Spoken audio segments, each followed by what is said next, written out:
You're not even a real engineer. My aunt laughed at my master's graduation. I smiled and said, then pay back the $48,000 I sent for your son's tuition. She froze. What $48,000? He said he got a scholarship. My name is Caleb Ortiz. I'm 30, the oldest grandchild, the first in our family to go past a bachelor's, the person who remembers Wi-Fi passwords and brings folding chairs from the garage. I'm the cousin who fixes printer jams during parties, the nephew who checks the brakes on Aunt Linda's SUV, the one who gets tagged whenever a new app appears on someone's phone. I rent a clean one-bedroom above a barber shop. I drive a silver Civic with 118,000 miles and a dent you can only see at sunset. I write code, save receipts, and put my leftovers in labeled containers because I like knowing what something is. I grew up in a noisy house where love sounded like, "Did you eat?" And stress sounded like, "We'll figure it out." Money was a family group project we never finished. Nobody talked about interest rates. They talked about favors.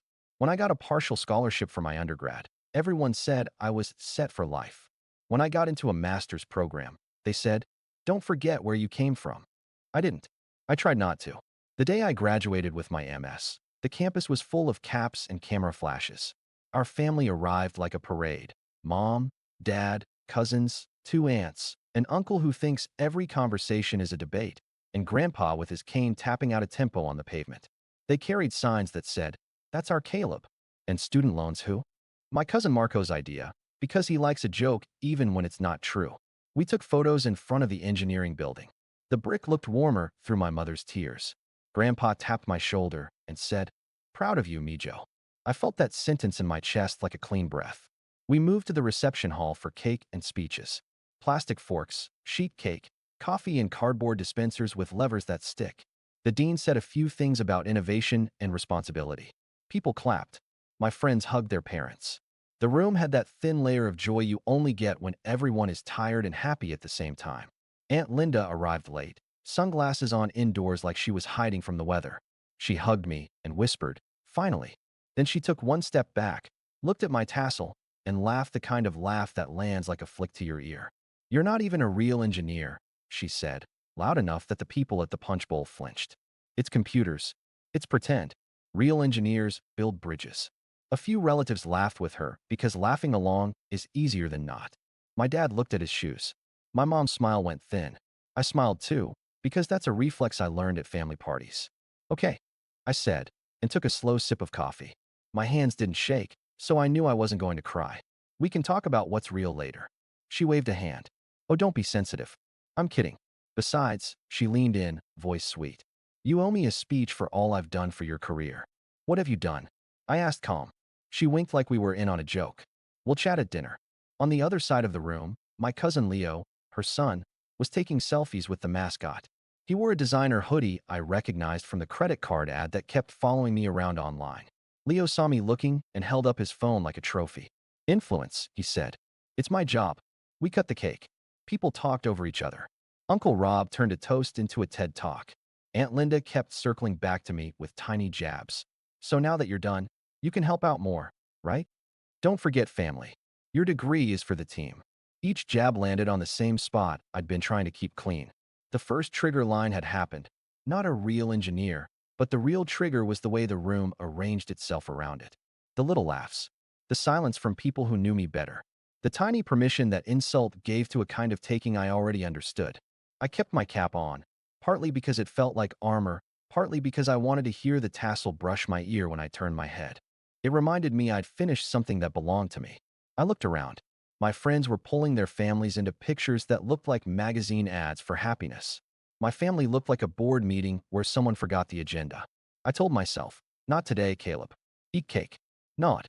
Go home. Celebrate quietly." But the sentence would not stop tapping. "Not a real engineer." I could hear what she meant under it. "You don't get to call the shots. You're the helper. Your success is community property." "Dinner in an hour at El Mar," Mom whispered, soft as a prayer. "Please come." "I'll be there," I said. I meant it. I was still the kid who shows up, even when the room makes it hard to breathe. I put the program in my pocket, next to the note I'd scribbled that morning. "Take photos. Call Abuela. Don't argue." I added a fourth line in my head. "Remember who you are." I didn't become the dependable one because I love being needed. I became it because I hate watching things fall apart. I'm the oldest, the organizer, the spreadsheet guy.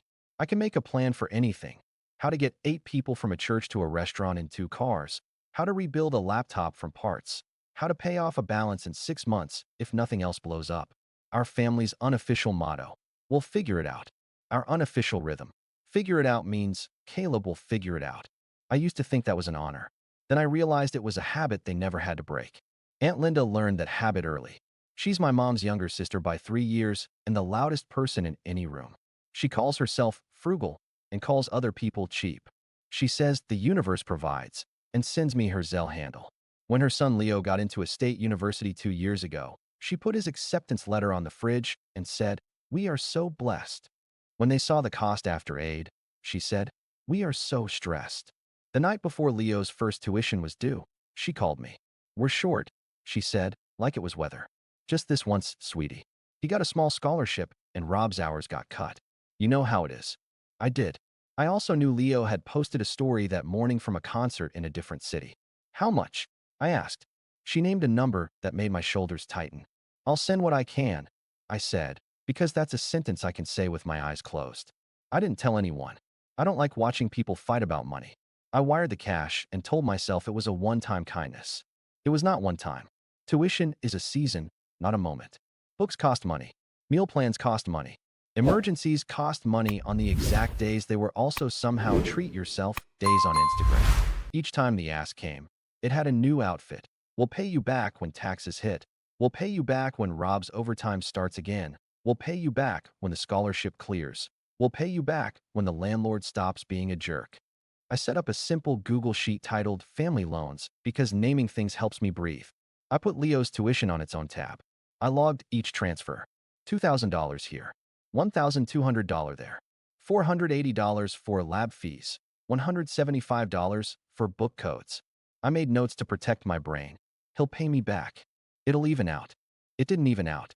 After a year, the total sat at $17,860. After 2, $36,420. By the third fall, it hit $48,000, an amount that made my stomach feel like a tight fist even when I wasn't thinking about it. I stopped writing "he'll pay me back." I wrote, "Don't forget this happened." There were other leaks. My brother Mateo needed a root canal, $9.30 on my card because he'd just started a job and his insurance didn't kick in. My parents' car needed tires. Dad insisted he had a guy, then sent me a photo of the bald rubber. I bought the tires anyway. I added the family phone plan when Mom's was about to be shut off for the 3rd time. I paid for my grandma's meds twice because the pharmacy wouldn't release them without cash, and "we'll figure it out" didn't work on pharmacists. Every yes carved a groove. People learn grooves. They toss the ball where they know a catcher stands. When I tried to step out of position, they threw the ball anyway and looked offended when it hit the ground. You might ask why I didn't say no sooner. I asked that in the mirror a lot. The answer I finally liked was simple. I thought love was a resource I handed out until I was empty. Then I could rest. The real answer was Messier. I liked the way being needed arranged the room. It put me at the center. It made me important. It made the noise in my head go quiet. And then the bill arrived, and the noise got louder. Aunt Linda made me feel small and big in the same week. She could call me a genius and a clown in one breath. "You're so good with money," she'd say when she needed a transfer. "You act like a banker," she'd say when I asked about a plan. She told people I was blessed, as if I'd been born into a savings account and not into the same house where Dad kept cash in an envelope behind the rice and Mom stretched ground beef with breadcrumbs like magic. The family group chat, Fam, turned into a stream of soft emergencies. Who has a Costco card? How do I cancel a subscription? Caleb, what's the cheapest health insurance? Caleb, my laptop says disk error. What do I do? Caleb, do you know any landlords? I answered so often that when I didn't, someone would text, like a timer had gone off. Leo texted sometimes too, always breezy. "UNC, you the best," he'd say after a transfer, like flattery was an installment. He called me UNC, even though I'm his cousin because he thinks it sounds cooler. He promised me invited seats at an imaginary graduation he'd never wanted to attend. I asked twice, gently, for a plan.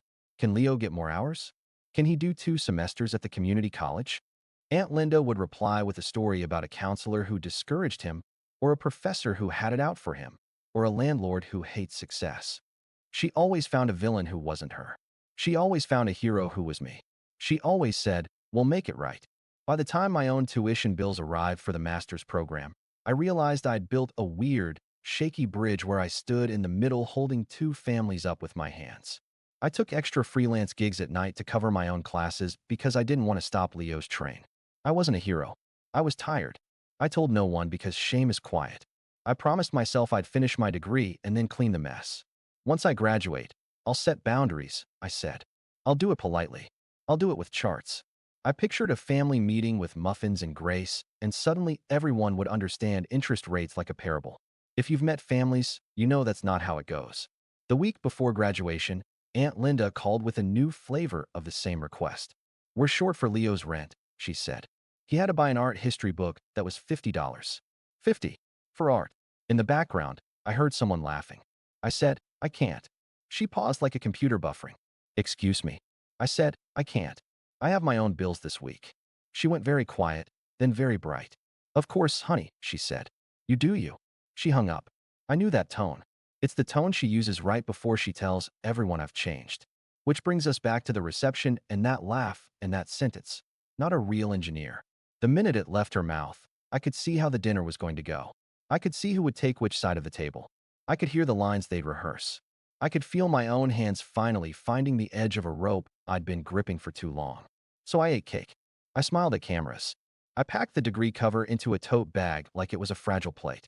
And I told myself I'd practice saying one word into the bathroom mirror until my mouth believed it. No. El Mar is the kind of place with laminated menus and salsa that tastes different each visit. We squeezed into two tables they pushed together. Chips appeared. The waitress called everyone Han, like a spell. My mortarboard sat in the empty chair next to me like a polite ghost. Aunt Linda took the seat across from me and immediately started directing traffic.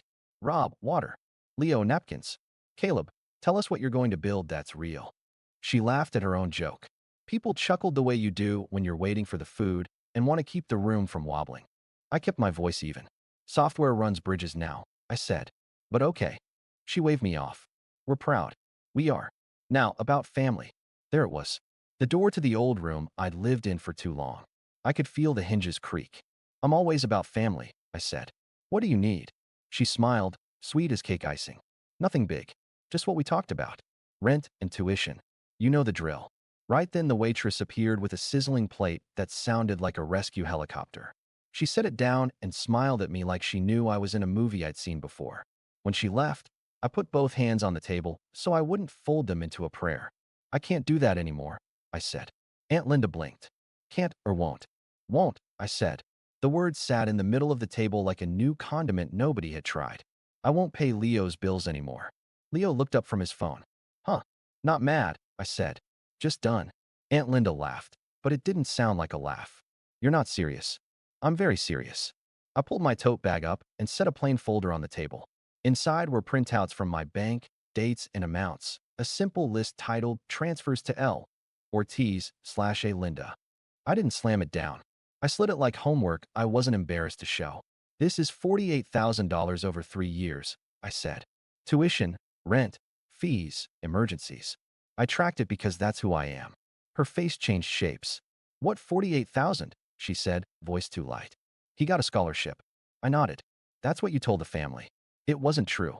The table went quiet except for the pan still hissing. My mother closed her eyes like a person bracing for a wave. Dad coughed. Uncle Rob said, let's not do accounting at dinner. In the exact tone of a man who likes numbers when they make him look good. Aunt Linda pushed the folder away with 2 fingers like it was hot. This is rude.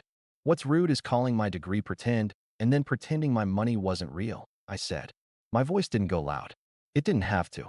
I'm not asking you to pay it back tonight. I'm telling you I won't send another dollar. I'm not your bank. Leo's eyes were moving fast behind his lashes, like he was scrolling in his head. I thought. He started, then stopped. He looked at his mother. I told you I didn't want to take his money. You said it was a scholarship from a foundation. Aunt Linda snapped, Leo. He looked at me, cheeks blotching. I'm sorry, he said, and I could tell he meant it, and also that he didn't know what to do with meaning something. Mom opened her eyes and whispered, Caleb. I'm okay, I said. I'm not angry. I'm done. Aunt Linda switched to a different tool. What about family? She said. After all we've done for you? Who let you stay in our living room when your dorm closed? Who drove you to interviews? You did, I said. And I thanked you. And I cooked dinner for a month. And I replaced your brake pads. And none of that is currency. It's kindness. It doesn't buy you my future. She leaned in. You think that degree makes you better than us? No, I said. It makes me better for me. And it gives me the right to decide what I build with my time and money. Uncle Rob tried diplomacy like he was applying ointment to a burn. Maybe we can set up a repayment plan, he said to the heir, as if a plan would fix a principal. 50 a month? I shook my head. This isn't about a plan. It's about a pattern. Aunt Linda pointed at my folder. You kept score. I kept records, I said. Scorekeeping is when you throw it in someone's face to win a fight. Record keeping is when you refuse to be gaslit. Someone at the far table cleared their throat. The waitress appeared again, eyes kind. We okay here? She asked. We're good, I said. Thank you. Aunt Linda stood up a little in her chair. So you're announcing at your own graduation that you're abandoning family? I'm announcing that I am not a funding model, I said. I'm going to pay my loans, save for my life, and help when I choose, not when I'm coerced. She made a sound that started as a laugh and turned into something else. You'll regret this. I looked at Leo. You can call me for advice. You can send me your budget. I will help you think. I will not pay your rent. He nodded, small. Okay. Dad finally spoke. Can we eat? He said, voice flat. It was the closest thing to a ceasefire we were going to get. We ate. It tasted like food you chew carefully so you don't bite your tongue. When the check came, I paid for my plate and Mom's. Aunt Linda waited like I was going to reach for everyone's. I didn't. She put her card down last, sighing loud enough for the next table to hear. On the walk out, she said in my ear, not a real engineer, not a real man. I said, real enough to stop. The group chat lit up before my Uber pulled away from the curb. Wow, Aunt Linda wrote to the whole family. Caleb humiliated me at his own celebration. She followed it with a novella about ingratitude. Uncle Rob added a thumbs down emoji like he was voting. Mom texted me privately. I'm proud of you. Are you safe? I wrote back, yes. Home soon. At my apartment, I took off the cap and gown and hung them on the closet door like a flag I wasn't ready to fold. I made tea. I opened my laptop. I looked at the tab I'd avoided for months, my spreadsheet. I created a new sheet. Boundaries to do. I typed simple things. Remove myself from the family phone plan. Cancel the extra Netflix profiles. Change the password on my cloud account Leo used for projects. Set up a separate email filter for Aunt Linda so I can read her messages when I have the energy. I didn't do all of it that night. I did one thing. I turned off auto pay for the Zelle payments I'd scheduled like an addict rationing his dose. The quiet after that click was the first clean quiet I'd heard in a year. The next morning, I woke up before my alarm and went for a walk, the way you do when your body thinks it has to run from something and you tell it. No, we stroll. I passed the bakery that opens at 6. The guy who always wears headphones nodded like we share a secret. I thought this is my life. Not a holding area. Not a lobby. A place with mornings that are mine. At 9:12 a.m., Aunt Linda called. I let it ring out. She texted a paragraph so long it showed up as 3 bubbles. We need you to come over, she wrote. Family meeting. 2 p.m. I answered, I won't be there. We can talk next week, just us 3. You Leo me. No Rob. She responded, wow. Controlling. Classic. Leo texted separately. Can we talk? I said yes. He came by at noon in the same hoodie from the party. He didn't take it off. He sat on my couch like a student in the principal's office. I didn't know it was that much, he said. I knew it was money, but not that. I shouldn't have kept paying without a plan, I said. That trained everyone wrong, including me. He looked at his hands. Mom said you're rich. I'm not, I said. I'm careful, and careful people look rich to people who aren't. He nodded like I'd said something he could work with. Will you show me how to budget? Yes, I said, but I won't build it for you. We sat at my table with coffee and a simple template. I wrote headings with a Sharpie on notebook paper. Income, basics, debt, fun, sinking funds. Name your dollars before the month starts, I said. If you don't, the month will do it for you. He laughed once, then didn't. We found $60 a week he could shave without starving. He looked shocked, like a magician had pulled a rabbit out of his bank app. It's boring, he said. Boring is rich, I said. He left with homework. Cancel one subscription, call the bursar, find a part-time shift. He said, thanks, UNC. And I didn't correct him. That afternoon, Aunt Linda posted on Facebook about betrayal. She didn't use my name, but my inbox lit up anyway because our family doesn't know the difference between subtweeting and subtitling. A cousin in another state wrote, you good? I replied with a screenshot of my own note app. I am not a bank. He replied with the okay hand, then sent me a photo of his dog for no reason. It helped more than he knew. On Monday, I started my new job. Orientation, badge photo, a tour of a room where a robot arm picks things out of bins. Not a real engineer, I muttered, and the robot arm waved like it was in on the joke. My manager, Priya, asked about my capstone. I told her the truth. I built something small that works. Perfect, she said. We ship small things that work. I felt something uncoil inside me that wasn't pride exactly. It was permission to focus on what is mine. The week after, I made a therapy appointment and kept it. I spoke the numbers out loud for the first time to a stranger who wrote nothing down. She didn't flinch. You were trying to be good, she said. You taught them how to spend you. Now you'll teach them how to live without spending you. Meanwhile, the family weather changed. Mom called every night for a week just to hear your voice. Dad sent a text with a photo of the oil change sticker. Handled, he wrote. Progress comes in dumb little gifts like that. Grandpa left a voicemail that was mostly cane taps, and then, proud of you, Mijo. Aunt Linda escalated, as predicted. She sent a group text. We will not be attending Caleb's fake graduation party next month. I hadn't planned a party, but it was nice to know it would be boycotted. She told my mother I was showing off because I bought a new coffee table from IKEA. She texted me, hope you enjoy your fancy life while Leo drops out. I didn't respond. Silence is a screwdriver. It fixes more than you think. 3 small things happened that made the quiet feel real. I returned the spare key to Aunt Linda's house I'd been holding just in case. She looked at it like I'd handed her a verdict. Who will feed the cat when we travel? She asked. Hire a sitter, I said. She scoffed. Waste of money. I smiled. Then don't travel. I took Mateo car shopping and did not co-sign, even when the salesman looked past him at me like a father and said, You want to help your brother out? I said I am, by not lying to his future. Mateo laughed so loud the salesman blinked. I set up a separate savings account called Boring Joy. I put $50 in it. I bought a decent pair of running shoes and didn't apologize. My feet stopped hurting on walks. A week later, Aunt Linda cornered me at church in the parking lot. You made Leo cry, she said. He's under so much pressure. Good, I said. Pressure builds muscle. She made a face like I'd spoken Greek. We are family, she said, pointing at the ground like the word lived under our shoes. You don't get to opt out. I'm not opting out of family, I said. I'm opting out of financing. She stepped closer. Pay the next month and we'll talk. No, I said. The word came out easier now. Ask me for advice. I'll give it. Ask me for money. I'll say no. She stared like she was waiting for a joke to finish. When it didn't, she clicked her tongue, walked away, and posted a photo of a sunset with a caption about snakes in gardens. I liked the photo because it really was a good sunset. The call slowed. The text softened. Not because I won. Because everyone finally understood I wasn't moving back to the old room. Sometimes the only way to change a choreography is to stop dancing.